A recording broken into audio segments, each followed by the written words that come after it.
వచ్చినాయి కదా సార్.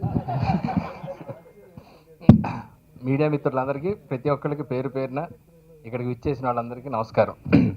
నేను మొదలుపెట్టే ముందు చాలా మంది ఈ సినిమాలో క్యారెక్టర్ల గురించి మాట్లాడుతున్నారు. దాంట్లో రాజా అని ఈ సినిమాలో అసిస్టెంట్ డైరెక్టర్ చేశాడు. రాజా ఒకసారి వచ్చి నీ మొహం చూపించురా ఒకసారి. లేడా బయట ఏదో చదువుతూ ఉంటాడు, వస్తాడులేండి, హైట్గా ఉంటాడు. బ్రహ్మానందం గారు మర్చిపోయా, బ్రహ్మానందం గారు క్యారెక్టర్ ఈ సినిమాలో త్రూ అవుట్ మొదటి నుంచి స్వాతి ముత్యం దగ్గర నుంచి మొదలుపెట్టి ఆ క్యారెక్టర్ కూడా సర్వమంగళం తిడుతూ తిడుతూ తిడుతూ చివరికి రెస్పెక్ట్ అంటుంది. ఆ క్యారెక్టర్ చేసినప్పుడు, ఆ క్యారెక్టర్ డిజైన్ చేసినప్పుడు శివాజీ గారు సార్ ఇప్పుడు బ్రహ్మానందం గారి ఎవరండి వచ్చావదా జయాన్ బాబు ఇతని పేరు ఈ సినిమాలో క్యారెక్టర్ చేశాడు. నిన్ను పరిచయం చేద్దామని పిలిచాను. ఏమన్నా మాట్లాడతావు? నమస్కారం పెట్టి మరి. నవీన్ ఒకసారి నించో, నువ్వు కూడా నమస్తే పెట్టు. ఏవో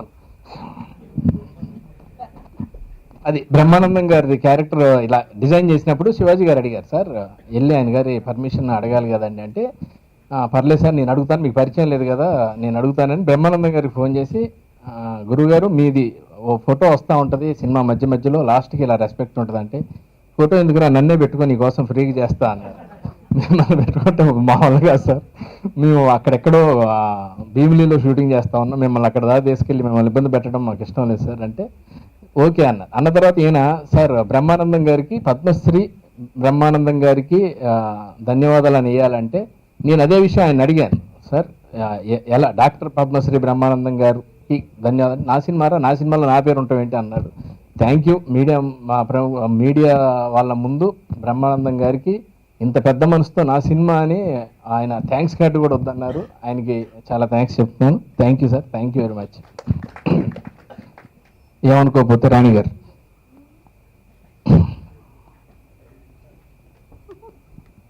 ఎప్పుడు చూద్దామన్నా ఆమె చూస్తుందేమో టెన్షన్, ఆమెను చూడాలన్న కోరిక నాకు. తన తప్పు తను తెలుసుకొని ఎవరో చెప్తే అయ్యా నన్ను ఇంత లవ్ చేసిండా అని చెప్పి ఆ రోజు తన మనసులో మాట విన్న తర్వాతే నేను ఐ లవ్ యూ చెప్పిన. కానీ నేను ట్రై చేసేటప్పుడు అసలు చెప్పలే. ఆ అవకాశం ఇప్పుడు ఉపయోగించుకుంటున్నా. నమస్తే, నా పేరు ముందే చెప్పకూడదు, మేము ఒప్పుకోవాలి. నా పేరు సర్వమంగళం. నిన్ను చేసుకుంటే మా అమ్మతాన్ని పోతాను నేను, అందుకే నిన్ను లవ్ చేద్దాం అనుకుంటున్నా. నా లవ్ని అంగీకరిస్తాను. Thank you very much. నేను డైరెక్టర్ గారిని అడిగా, సార్ ఒక్కసారన్నా ఐ లవ్ యూ చెప్పించండి అంటే సక్సెస్ మీట్లో చెప్పండి అన్నారు. వెయిట్ చేస్తా ఉన్నప్పటి నుంచి, సార్ ఒక్కసారి ఐ లవ్ యూ చెప్తాను సార్, ఒక్క హగ్గు సీన్ సార్, ఒక్క కిస్ సీన్ సార్ అంటే మీరు అన్ని సక్సెస్ మీట్లో తీర్చుకోండి అన్నారు. ఈ రోజు నెరవేరిని. థ్యాంక్ యూ సార్, నా కోరిక నెరవేరు. అసలు సరే మా ఇద్దరికి అసలు లేదు. ఆయన భుజం వచ్చేస్తుంటే నేను థియేటర్లో కూర్చొని నా ప్లేస్లో కాంతారావు చూసినప్పుడు ఎంత కోపం వచ్చిందో అంత కోపం వచ్చింది. ఈ సినిమాలో మొదలు పెడుతూ చెప్పుకుంటూ పోతే అండి ఒక 3 గంటలు పట్టుద్ది. నేను ఇంతకుముందు ఉపద్ఘాతాలు చాలా చెప్పాను. మెయిన్ ఈ సినిమాకి పనిచేసిన కెమెరామెన్ నగేష్ తీసేటప్పుడు నేను ఆయన శివ గిట్లా తీస్తా అట్లా తీస్తా అంటే ఉండేవాడు. ఓ పని చేద్దు నా శివ, నువ్వు వద్దు నాకు ఇట్లా పెట్టు అంటే పెట్టి తీసేవాడు. నాతో ఒక రోజు వచ్చి నాకు ఇంకొక బడ్జెట్ పెంచితే అన్న సినిమా బొమ్మ మామూలుగా ఉండదంటే, ఇప్పుడు కొంప తీసి ఎలా చూపిస్తాడో ఇది ఇంకా పెంచలేదు అంటున్నాడు బడ్జెట్ అని. కానీ లాస్ట్ బాల్ 6 కొట్టాడు. డిఐ దగ్గరకు వచ్చిన తర్వాత గెంతులు అనమాట అందరం. ఆ అవుట్పుట్ చూసి అసలు చాలా థ్యాంక్స్, మమ్మల్ని చాలా అందంగా చూపించాడు. సాంగ్స్ విషయానికి వస్తే నేను రవిచంద్ర గారిని వద్దన్నాను ఫస్ట్. ఎవరు రవిచంద్ర అండి, మన సినిమాకి మనం ఎవరన్నా మంచి బాగా పేరున్నాయని పెడదాం, నా మాట ఏంటంటే ఈయన వెంటనే అన్నిటికీ సౌమ్యుడే, సరే సార్ అలాగే పెడదాం, ఈ మరి చేశాడుగా ఈ ఒకసారి వింటారా అంటే సరే విందాం బాగుంటే అప్పుడు చూద్దాంలే అని వాళ్ళ ఇంటికి వెళ్ళి విన్నాం. వినంగానే ఆయన గట్టిగా సెకండ్ ఇచ్చి కంగ్రాట్స్ చెప్పి, ఎందుకంటే కలలు నావేనా అన్న పాట అసలు చాలా గొప్ప పాట. లాస్ట్లో వచ్చే బాధపడుతూ ఉన్న సందర్భంలో వచ్చే పాట ది బెస్ట్ నాకు అది. థ్యాంక్ యూ, ది బెస్ట్ అది. ఆ పాట కలలు నావేనన్న పాట నేను ఇప్పటివరకు ఎప్పుడు విన్నా కానీ రోమాలు ఎక్కిపుచ్చుకుంటాయి. అలాగే ఓరంగులు చిలక పాట విషయానికి వస్తే రవిచంద్ర ట్యూన్ చేసిన తర్వాత తనకి కార్తీక్ హెల్ప్ చేశాడు. ఒక అతను ఫోన్ చేసి శ్రీనివాస్ రెడ్డి సినిమా పాటని నేను రింగ్ టోన్గా పెట్టుకుంటాను, నా జీవితంలో అన్నాడు. అంటే కొంచెం ఎక్కువ ఆలోచిస్తే నిజంగా నా లైఫ్లో ఒకటి చెప్పాలి అంటే జయమునిత్యంబుర అనేది నాకు ఒక అద్భుతమైన అవకాశం. అది హీరోగా ఫస్ట్ సినిమా నాకు వచ్చినందుకు నేను చేసుకునే అవకాశం వచ్చింది. ఎంత ఆత్రపడ్డానో, ఎంత తపన పడ్డానో. ప్రవీణ్ ఎంతండి వడ్డీ 10 రూపాయలు అనగానే అబో అందాం అనుకున్నా. వద్దు సార్, క్యారెక్టర్ అట్లా అందండి అంటే భయం. రెగ్యులర్గా పరిచయం అయిన శ్రీనివాస్ రెడ్డి ఏదన్నా తక్కువ చేస్తే ఏమన్నా మిస్ అవుద్దేమో అని చెప్పి ఆ సర్వమంగళం క్యారెక్టర్ చేసేటప్పుడు ఆ ఇంటర్వ్యూ సీన్ దగ్గర ఏమనుకోకపోతే ఏదండి క్రికెట్టా కబడ్డీయా అంటే తొక్కుడు బిళ్ళ అంటాడు. దాన్ని నేను ఇప్పుడు చెప్పండి సార్ ఏంటది, అది క్రికెట్టా కబడ్డీ ఏది ఇప్పుడు చెప్పండి అంటే అట్లా అంటే సార్ సర్వమంగళం అది కాదు సార్ అంటే నాకు ఫస్ట్ స్టార్టింగ్ 2 రోజులు సర్వమంగళంలోకి వెళ్ళడానికి చాలా ఇబ్బంది పడ్డా. వన్స్ జాయిన్ అయిన తర్వాత మాత్రం ఇప్పటికి నేను ఇంకా బయటికి రాలేదు, సర్వమంగళంలోనే ఉన్నాను నేను. అంతగానో ట్రావెల్ రోజు చూస్తున్నాం, డబ్బింగ్ చెప్తున్నాం. 4 సార్లు సినిమా మొత్తం డబ్బింగ్ చెప్పేసరికి తలప్రాణం తోక్కొచ్చింది. కానీ ఎప్పుడు డబ్బింగ్ చెప్పి విన్నా కానీ పాతది ఇది వినిపించేవాడు. ఏది పెట్టమంటారంటే ఇదే పెట్టండి సార్, ఇదే బాగుంది. అంత బాగా చేయించుకున్నాడు. మ్యూజిక్ కార్తీక్ రోడ్రిగేస్ ఒక కోతి బొమ్మకి ఇచ్చిన మ్యూజిక్ సపరేట్.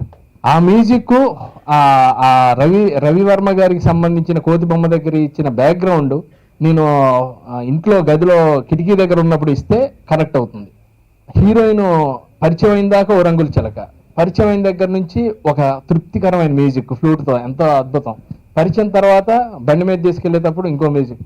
ప్రతిదీ స్టేజెస్ పెంచుకుంటూ వెళ్ళావు అన్న, చాలా థ్యాంక్స్. నిజంగా నాకు అవకాశం వస్తే కూర్చోబెట్టి నేను నిజంగా నూనె పెట్టి నీ గడ్డం గీరాలని ఉంది నాకు.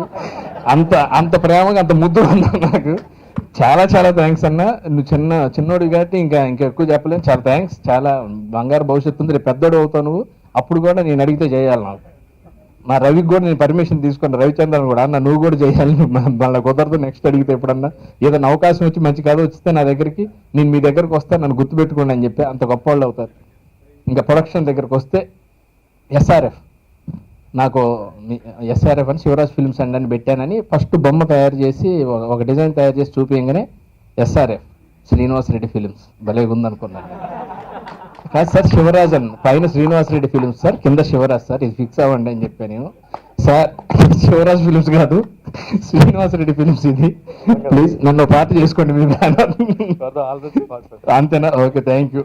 అమ్మయ్య నాకు కూడా నేను రేపెళ్ళి కార్డు తీసుకో. ప్రతి చిన్నది ఎన్ని రోజులు తీస్తారండి, ఎందుకు వచ్చిన వాళ్ళ నా మాట ఏంటండి అంటే లేదు సార్ అది వచ్చిందాక వదలను అనేవాడు. కొన్ని చెప్తే ఆ ప్రేమ మరీ ఎక్కువ, అంత ప్రేమ ఆయనకి అనుకుంటారు. 80 రోజులు షూటింగ్ అంటే మామూలు విషయం కాదు నాలాంటి మీద. అది కొందరు ఏంటంటే పుసుకుని చెప్పేసి ఏమంటారేమో, మిమ్మల్ని బ్యాడ్ అనుకోరు సార్. మీరు రావటం కోసం మీరు లొకేషన్ మీకు సహకరించడం, వర్షాకాలం వెళ్ళాం మనం అక్కడ 5 రోజులు వెయిట్ చేసాం. కృష్ణ భగవాన్ గారు 4 రోజులు కూర్చోబెట్టాం, ఆయన సరదాగా కూర్చున్నారు. ఇలా లెక్కేసుకుంటూ పోతే తప్పితే వర్కింగ్ చేసి పర్ఫెక్ట్గా చేసింది మాత్రం తక్కువ రోజులే, కానీ ప్రోడక్ట్ కోసం ఎక్కువ రోజులు కష్టపడ్డాం. జేబులో ఫోన్ మోగుతుంటే టెన్షన్ మొదలైంది. మీడియా వాళ్ళు త్రివిక్రమ్ గారి దగ్గరికి పోస్టర్ తీసుకెళ్ళి చూపించాను. సార్ ఇది పోస్టర్ సార్, త్రివిక్రమ్ గారు మా డైరెక్టర్ గారు చేశారంటే చాలా కొత్తగా ఉందే అన్నాడు. ఆశ్చర్యపోయా. ఆయనే కొత్తగా రాస్తాడు, ఆయన కొత్తగా ఉందన్నాడు. ఆహా పర్లేదు అనుకొని మీరు రిలీజ్ చేసి ఎంత కొత్తగా ఉందా అంటే అర్థమైంది రేపు పెట్టుకో అన్నారు ఆయన. దాని తర్వాత సుకుమార్ గారు సినిమా చూసి నాకు ఫోన్ చేసి ఏమయ్యా ఒక్క సీన్ నటించడమే కష్టం, అన్ని సీన్లు ఎట్లా నటించావు అన్నాడు. ఒక్క సీన్ డైరెక్ట్ చేయడం కష్టం, అన్ని సీన్లు చేశాడండి ఆయన, అందుకే నేను చేశానండి. ఆయనంతటా ఆయన పాట నేను రిలీజ్ చేస్తా అన్నారు. బాగా డిఫరెంట్గా ఆలోచించే సుకుమార్ గారు భలే తీశాడు, చాలా బాగా తీశాడు, ఈ పాట కొత్తగా ఉంది, నేను రిలీజ్ చేస్తాను ముందుకు వచ్చాను. ఇప్పుడు సుకుమార్ గారు త్రివిక్రమ్ గారు వచ్చేసరికి నెక్స్ట్ థియేటర్ ట్రయలరు ఆడియో ఫంక్షన్ అంటే టెన్షన్ వచ్చేస్తుంది. మరి ఈయన ప్లాన్ చేసే విధానం అలా ఉంది. సార్ కొరటాల శివ గారు మనకి వెళ్ళి మన థియేటర్ ట్రయల్ చూపించాలండి, నేను మీకు ఆయన పరిచయం ఉందా అంటే పరిచయం ఉందండి అని చెప్పి పర్మిషన్ తీసుకుంటే ఇద్దరు కలిసి ఓ పావు గంట మాట్లాడుకున్నారు. ఏం మాట్లాడుకున్నారు ఏం తెలియదు. బయటకు వచ్చిన తర్వాత రేపు పొద్దున్న సినిమా చూస్తా అన్నారు. అదేంటన్నా మనం ట్రైలర్ కెమెరా పట్టుకెళ్ళాం, ఆ రూమ్లో కూర్చోబెట్టి దివ్యాలుగా అంటే అది చూస్తే మామూలు మాట్లాడతారన్న, సినిమా చూస్తేనే ఉపయోగం అన్నారు. ఓహో అలాగా అని చెప్పి సినిమా చూసిన తర్వాత ఆయన ఏం మాట్లాడారో మీకు తెలుసు. వీళ్ళ ముగ్గురికి పేరు పేరున చాలా థ్యాంక్స్ సార్, మీరు మా సినిమాని జనాల దగ్గరికి మీరే మీ భుజాల మీద పెట్టుకొని తీసుకెళ్లారు, చాలా థ్యాంక్స్. వకంత వంశీ సార్ నాకు శివ గారితో మాట్లాడటానికి మధ్యలో ఉండే అవకాశం కల్పించిన వకంతం వంశీ కూడా సినిమా చూడటానికి వచ్చాడు సరదాగా.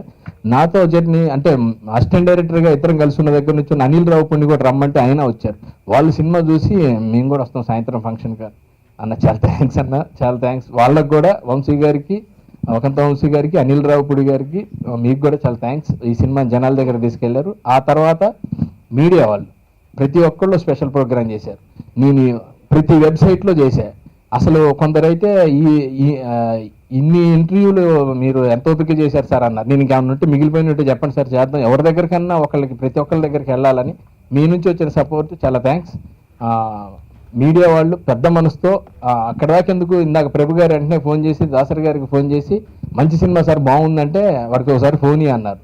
సార్ గురుగారు చెప్పండి అన్న, ఏమైనా నువ్వు మంచి సినిమా తీసి చూపించాలి కదా అన్నారు. ఈ హడావుడిలో, ఈ టెన్షన్లో, ఈ రిలీజుల్లో ఉన్నాం సార్. ఈ సక్సెస్ మీట్ అవ్వగానే మీ దగ్గరికి వచ్చి సినిమా చూపిద్దాం అనుకుంటున్నా అంటే ఆయన రేపు చూస్తున్నారు. అలా ప్రతి ఒక్కరికి సినిమా తీసుకెళ్ళాలన్న ప్రయత్నం. నేను రాజమౌళి గారిని వదిలిపెట్టను, ఆయనకి సినిమా చూపిస్తా. ప్రతి ఒక్కరికి ఈ సినిమాని, ఇతను పడ్డ కష్టాన్ని ఇక్కడితో వదిలే సమస్య లేదు. దీన్ని ప్రతి ఒక్కరి దగ్గరికి తీసుకెళ్ళాలి. మా ప్రయత్నం మాత్రం వదలదు. ఝాన్సీ గారు చెప్పినట్టు ప్రొడక్షన్ మేనేజర్లా పనిచేస్తా. ఈ సినిమాని అందరి దగ్గరికి తీసుకెళ్ళాలి, అది నా బాధ్యత. నన్ను కొత్తగా చూపించాడు ఒక ఆర్టిస్ట్. ప్రతి ఒక్కళ్ళు సర్వమంగళం కనపడ్డాడు అన్నారు. అంటూనే నేనెక్కడ ఇదైపోతానో, నేనెక్కడ పాడైపోతానో అని, భయ్యా ఇది ఎప్పుడోసారి చేయి, అంటనే చేయకు, మళ్ళీ క్యారెక్టర్ లేదని వస్తే. కానీ మన దాంట్లో నేను కూడా బాగా మంచి వేషం రాశాను నీకు, ఇలా చెప్తున్నారు. చాలా థ్యాంక్స్. ప్రతి ఒక్కళ్ళు అంటే ఎదుటోడు వ్యక్తి మంచి గురించి ఆలోచించి వాడి కెరీర్ గురించి ఆలోచించడమే గొప్ప విషయం. నాకు అంత మంచి కుటుంబం దొరికింది ఇండస్ట్రీ. నా పూర్వజన్మ సుకృతం జయముని చెంబరలో చేయటం. ఇంత విజయాన్ని ఇచ్చిన ప్రతి ఒక్కరికి పేరు పేరున నమస్కారాలు చెప్తూ, ఏదైనా తప్పు మాడితే క్షమించండి. థ్యాంక్ యూ, నమస్తే. మనకు సపోర్ట్ ఉన్నారండి. అండ్ దీని తర్వాత నెక్స్ట్ టెక్నీషియన్స్. స్క్రీన్ ప్లేలో నేను లండన్ నుంచి వెనక్కి వచ్చిన తర్వాత నా బెస్ట్ ఫ్రెండ్ జగదీష్, మేము ఇద్దరం కలిసి వర్మ కార్పొరేషన్లో కలిసి పనిచేసామండి. వెనక్కి వచ్చిన తర్వాత ఫస్ట్ కలిసిన వ్యక్తి జగదీష్.